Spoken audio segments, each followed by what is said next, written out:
पिछली क्लास में हमने आप लोगों को बताया था धातुओं के मानक इलेक्ट्रोड विभव निकालने की विधि।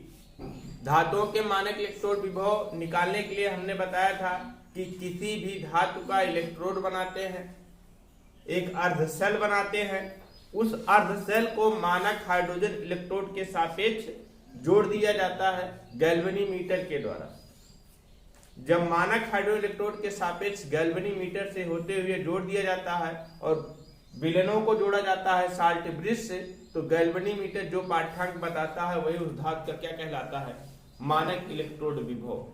उसके बाद हमने आप लोगों को बताया था चिन्ह परिपाटी, कि चिन्ह परिपाटी कैसे होता है। हमने बताया था कि यदि एनोड पर ऋण ध्रुव होता है, ऋण चार्ज आता है, तो इसका मतलब है उस धातु का मानक इलेक्ट्रोड विभव नेगेटिव होगा, और एनोड पर पॉजिटिव चार्ज आता है जिसका मतलब है उस धातु का मानक इलेक्ट्रोड विभव पॉजिटिव होगा। हमने चिन्ह परिपाटी भी बता दिया था। अब आप लोगों को जानना है कि जो धातुओं के मानक इलेक्ट्रोड विभव निकाले जाते हैं जो धातुओं के मानक इलेक्ट्रोड विभव निकाले जाते हैं, जैसे हमने बताया था जिंक का मानक इलेक्ट्रोड विभव, या हमने बताया था कॉपर का मानक इलेक्ट्रोड विभव। जिंक का मानक इलेक्ट्रोड विभव जो बताया गया था वो हमने बताया था आप लोगों को। देखिए जिंक का मानक इलेक्ट्रोड विभव इसमें देखेंगे तो जिंक का मानक इलेक्ट्रोड विभव कितना बताया गया था। जिंक का मानक इलेक्ट्रोड विभव बताया गया था Zs का -0.76 वोल्ट, ये बताया गया था ना। और फिर हमने कॉपर का भी निकाला था। कॉपर का इलेक्ट्रोड विभव हमने बताया था, कॉपर का इलेक्ट्रोड विभव हमने बताया था कितना होता है,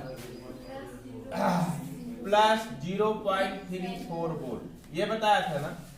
मतलब ऐसे ऐसे बहुत सारे धातुओं का मानक इलेक्ट्रोड विभव होता है जो इस सारणी में दिया गया है, लिथियम से लेकर के गोल्ड तक के तत्वों के धातुओं के मानक इलेक्ट्रोड विभव है ये। अब ये जो मानक इलेक्ट्रोड विभव दिया गया है, मानक इलेक्ट्रोड विभव जो निकाल करके बताया गया है, इस मानक इलेक्ट्रोड विभव का उपयोग कहाँ कहाँ है, क्या क्या इसका उपयोग कर सकते हैं, कैसे कैसे इसका उपयोग होता है, क्यों निकालते हैं इसको। तो पढ़ना आपको यहाँ पर क्या है, हमारा मतलब है पढ़ना आपको क्या है यहाँ पर, मानक इलेक्ट्रोड विभव के अनुप्रयोग। मानक इलेक्ट्रोड विभव का अनुप्रयोग कहाँ कहाँ है। तो सबसे पहला अनुप्रयोग इसका कहाँ है, विद्युत रासायनिक श्रेणी में। क्या बनाने में सबसे पहला उपयोग क्या है इसका, वैद्युत रासायनिक श्रेणी। वैद्युत रासायनिक श्रेणी सबसे पहला उपयोग कहां है इसका, वैद्युत रासायनिक श्रेणी, इलेक्ट्रोकेमिकल सीरीज। अब जानिए इलेक्ट्रोकेमिकल सीरीज है क्या, इलेक्ट्रोकेमिकल सीरीज कहते किसे हैं, वैद्युत रासायनिक श्रेणी कहते किसे हैं। धातुओं को उनके मानक इलेक्ट्रोड विभवों के बढ़ते हुए क्रम में रखने पर, धातुओं को उनके मानक इलेक्ट्रोड विभवों के किस क्रम में, बढ़ते हुए क्रम में रखने पर जो श्रेणी प्राप्त होती है उसे क्या कहते हैं हम, वैद्युत रासायनिक श्रेणी कहते हैं। देखिए सबसे पहले रखा गया है किसको, लिथियम, ये वैद्युत रासायनिक श्रेणी है। इस वैद्युत रासायनिक श्रेणी में धातुओं को उनके मानक इलेक्ट्रोड विभव के बढ़ते हुए क्रम में रखा गया है। सबसे पहले किसको रखा गया है बेटा, लिथियम को रखा गया है, और लिथियम का मानक इलेक्ट्रोड विभव कितना दिखाया गया, -3.04 वोल्ट। फिर उसके बाद कॉपर का है, सॉरी पोटेशियम का है, लिथियम का कितना है, Li positive plus electron gives out Li, इसका इलेक्ट्रोड विभव कितना दिया गया है, -3.04 वोल्ट। रिवर्स रहेगा यहाँ पर। अगला देखिए K positive plus electron, reverse reaction के, इसका इलेक्ट्रोड विभव दिया गया है -2.92 वोल्ट। ऐसे ऐसे नीचे आएंगे, ये बड़ा है कि ये बड़ा, इसका मान बड़ा है, माइनस में है ना, तो ऐसे ऐसे नीचे आएंगे तो विभिन्न धातुओं को रखा गया है और विभिन्न धातुओं को उनके मानक इलेक्ट्रॉन विभवों के बढ़ते हुए क्रम में रखा गया है। मानक इलेक्ट्रॉन विभव के बढ़ते हुए क्रम में रखने पर एक श्रेणी प्राप्त हुई है, जिसे क्या कहेंगे हम? वैद्युत रासायनिक श्रेणी कहेंगे। अब इस वैद्युत रासायनिक श्रेणी का उपयोग है कहां कहां, ये भी जानना है आप लोगों को। वैद्युत रासायनिक श्रेणी का उपयोग कहां कहां है, इसको भी जानना है। तो हेडिंग डालिए मानक इलेक्ट्रोड विभव के अनुप्रयोग। लिखिए मानक इलेक्ट्रोड विभव के अनुप्रयोग। नंबर 1, वैद्युत रासायनिक श्रेणी।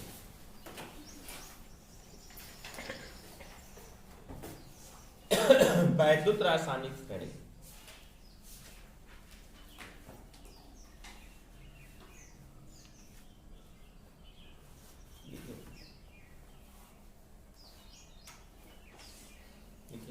विभिन्न धातुओं को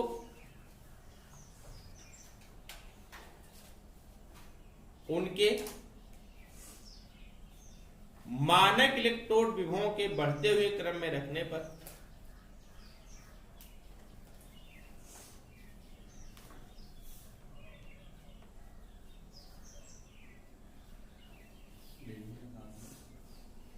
मानक इलेक्ट्रोड विभवों के बढ़ते हुए क्रम में रखने पर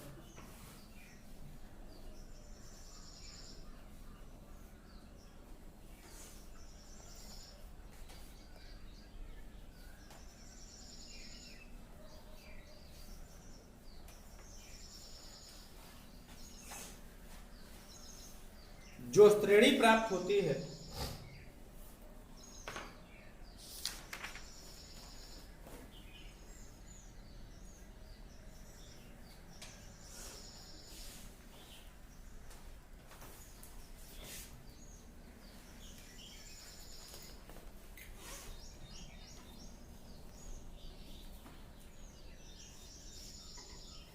उसे वैद्युत रासायनिक श्रेणी कहते हैं।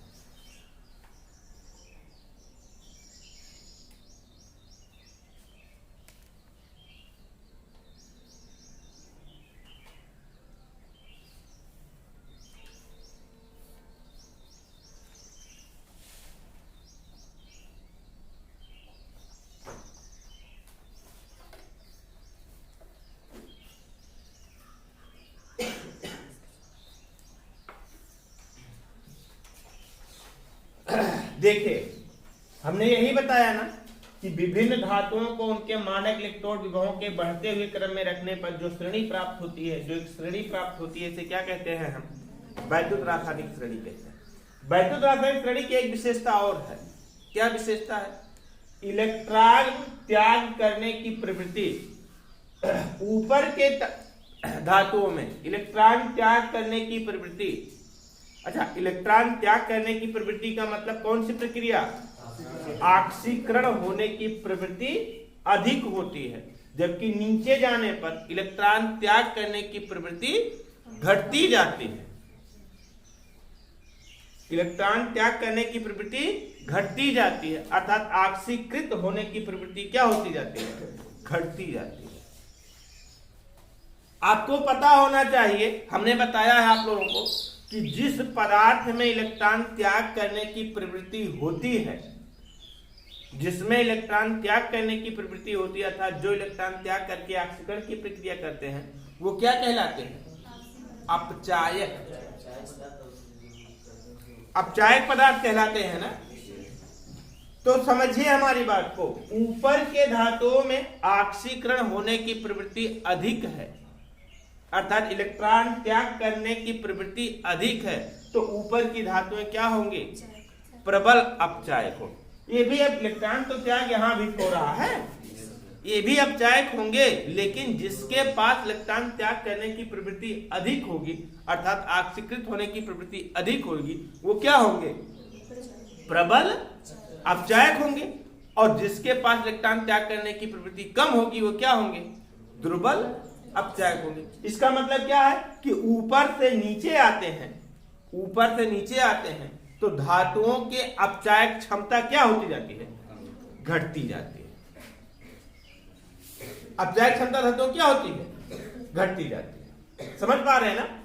हमने बताया कि ऊपर के धातुओं में इलेक्ट्रॉन त्याग करने की प्रवृत्ति अधिक होती है, अर्थात ऑक्सीकृत होने की प्रवृत्ति अधिक होती है। और जब ऑक्सीकृत होने की प्रवृत्ति अधिक होती है तो मतलब ऊपर के धातुएं क्या है, प्रबल अपचायक है, जबकि नीचे की धातुओं में इलेक्ट्रॉन त्याग करने की प्रवृत्ति अर्थात ऑक्सीकृत होने की प्रवृत्ति कम होती है, अर्थात ये क्या है, दुर्बल अपचायक। अर्थात हम कह सकते हैं कि ऊपर से नीचे आने पर ऑक्सीकृत होने की प्रवृत्ति घटने के साथ साथ अपचायक क्षमता भी क्या होती जाती है, घटती जाती है।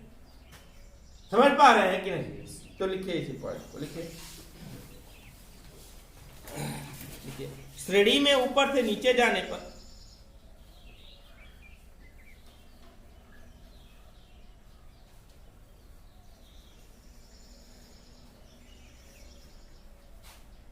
धातुओं के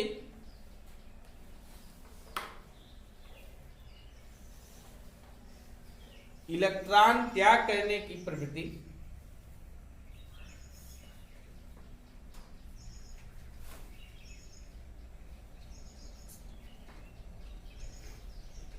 अर्थात ऑक्सीकृत होने की प्रवृत्ति घटती है।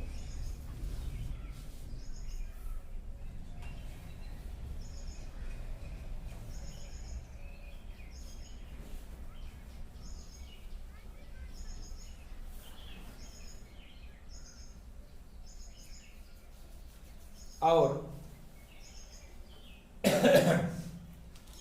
धातु आयनों की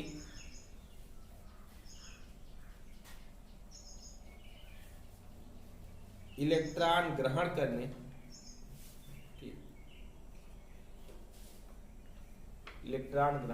की अर्थात अपचयित होने की प्रवृत्ति बढ़ती है।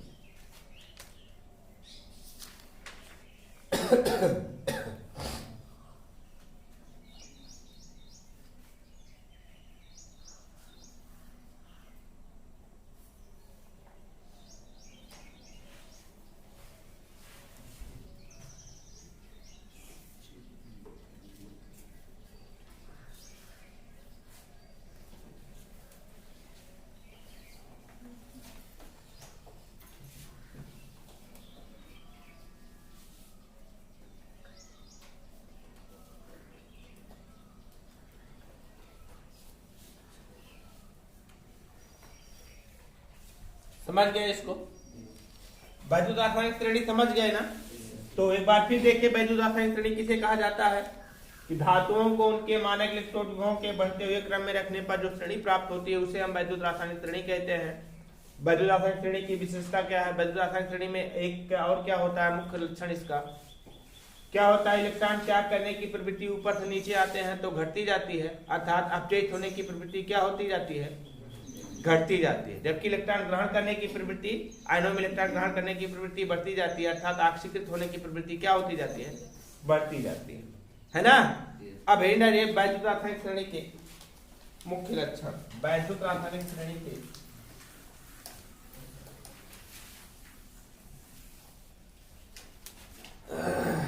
वैद्युत रासायनिक श्रेणी के मुख्य लक्षण।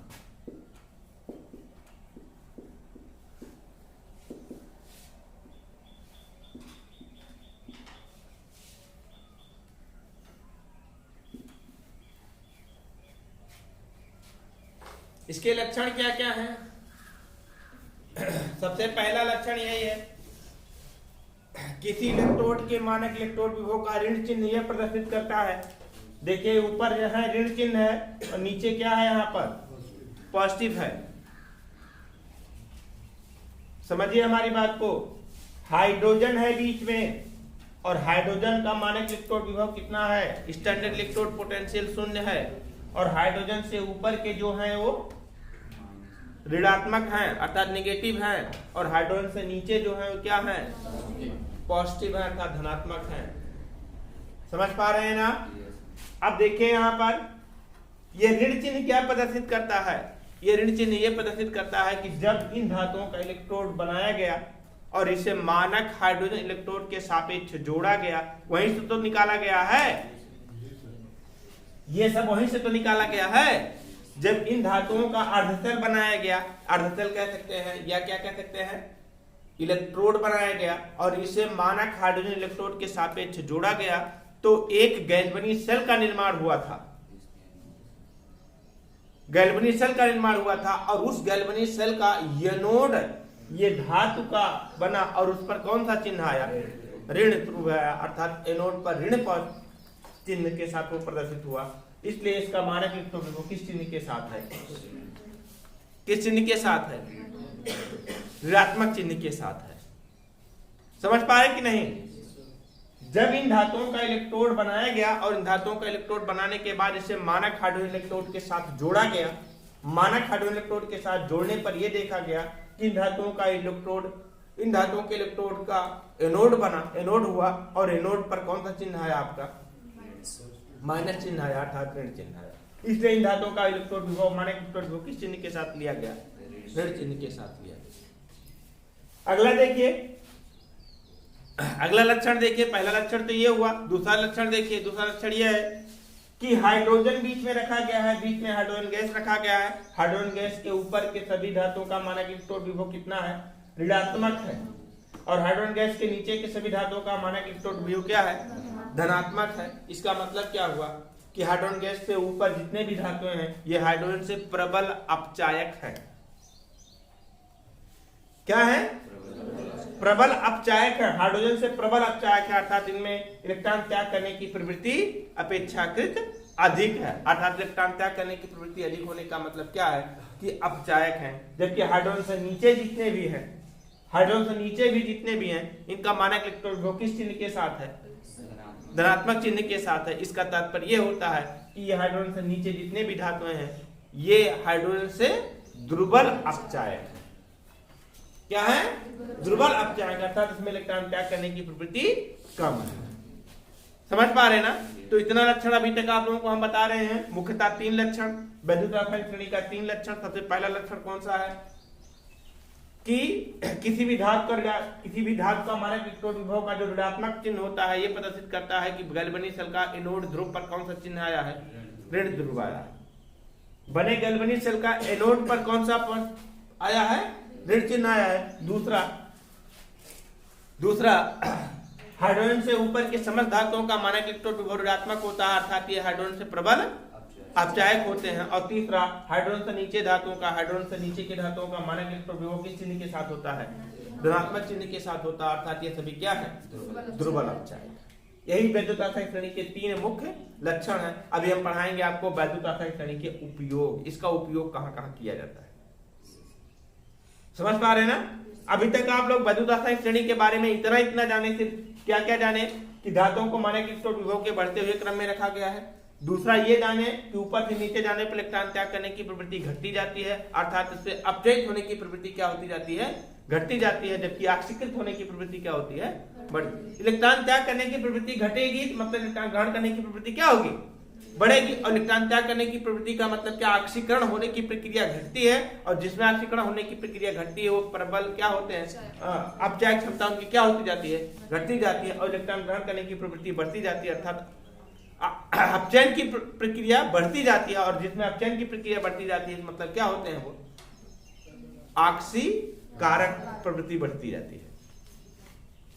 ऋणात्मक चिन्ह क्यों होता है ये भी बताया हमने। उसके बाद हाइड्रोजन से ऊपर के ऋणात्मक चिन्ह अर्थात प्रबल अपचायक है, हाइड्रोजन से नीचे क्या है आपके, दुर्बल अपचायक। ये सभी वैद्युत रासायनिक श्रेणी के मुख्य लक्षण है। सबसे पहला लक्षण लिखिए, नंबर 1 लिखिए, किसी इलेक्ट्रोड के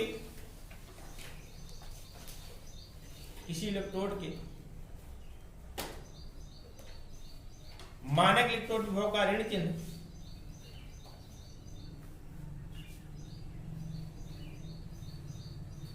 किसी इलेक्ट्रोड के मानक इलेक्ट्रोड विभव का ऋण चिन्ह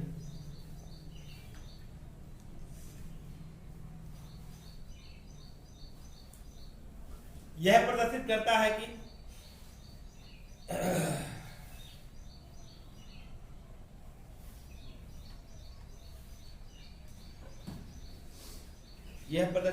है कि उस इलेक्ट्रोड के मानक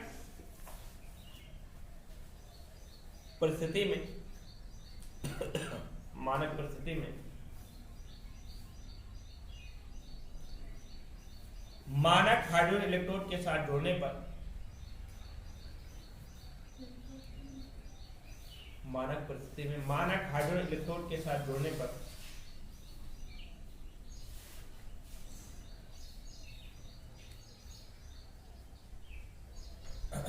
बने गैल्वेनी सेल का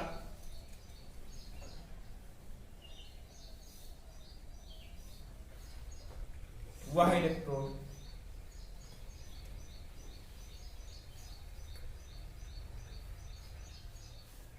ऋण ध्रुव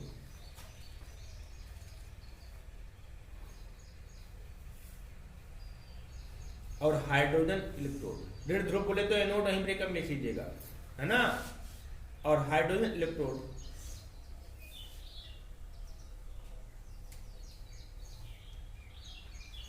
धन ध्रुव और ब्रेकअप लिख लीजिएगा क्या, कैथोड होता है।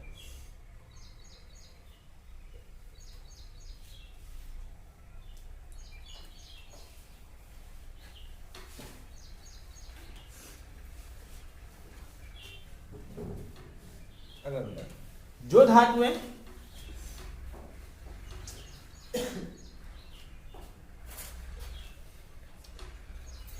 हाइड्रोजन से प्रबल अपचायक होती हैं,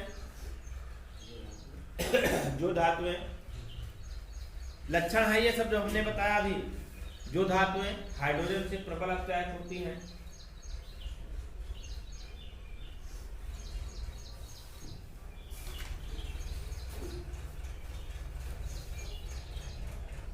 उन्हें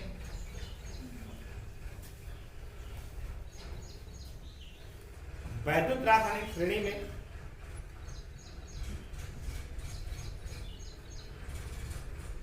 कहां रखा गया है, किसके ऊपर, हाइड्रोजन से ऊपर रखा जाता है,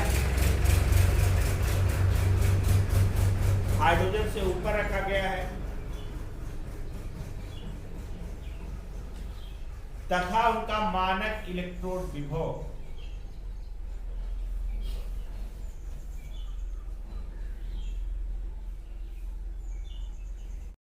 किसमें होता है, ऋणात्मक होता है।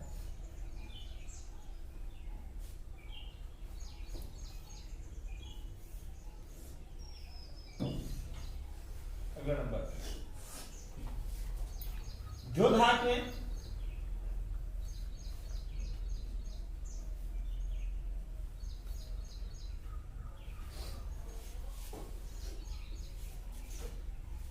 हाइड्रोजन से क्या है, दुर्बल अपचायक है,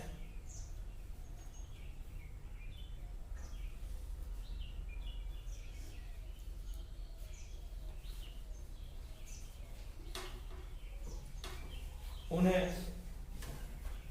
कहां रखा गया है, हाँ, हाइड्रोजन से नीचे रखा गया है।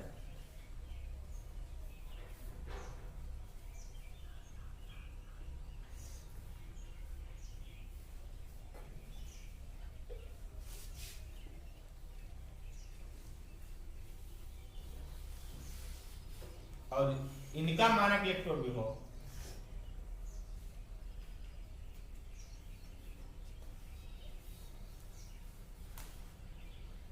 किस चिन्ह के साथ है, धन चिन्ह के साथ होता है।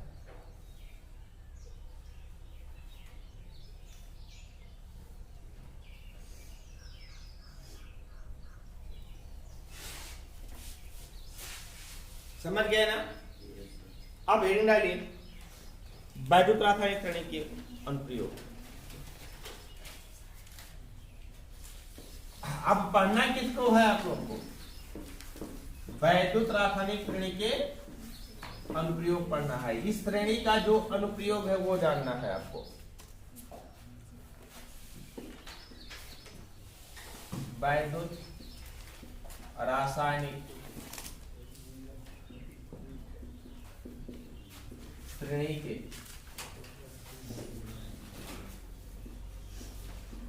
अनुप्रयोग। इस श्रेणी का अनुप्रयोग क्या क्या है? तो सबसे पहला जानना है धातुओं की रासायनिक सक्रियता। सबसे पहला क्या पढ़ना है आप लोगों को? धातुओं की रासायनिक सक्रियता।